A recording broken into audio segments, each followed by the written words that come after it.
ফিল্ডের মধ্যে। Facebook comment, তারপরে ওই যে এক ভদ্রলোক দেখেছিলেন লতা সামাদার টিপ, এখন ওনাকে বলেছিল, পরে ওনাকে চাকরি চলে গিয়েছিল। তারপর আমাদের আরেকজন ভাই আছে, উনি হিন্দু থেকে মুসলমান হয়েছে, ওই জন্য ওনার চাকরি গেছে। এরকম ছোট ছোট কারণ।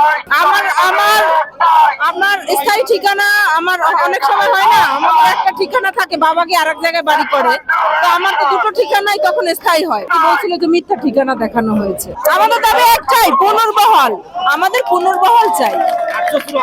মিথ্যা অভিযোগে আমাদের ঠিকানা আমার আর কি দুটো ঠিকানা ছিল। একটা আমার, আপনার বাবা গ্রামে থাকে, আপনারা আবার ঢাকায় এসে যদি বাড়ি করেন, তো আপনি দুটো ঠিকানা হয় না, তো আপনি এখানেও তো স্থায়ী হন। তো আমার এই কারণে দেখানো হয়েছিল। হ্যাঁ করেছে, কিন্তু শোনেন, যখন আপনি আমাকে একটা কথা বলবেন, আপনার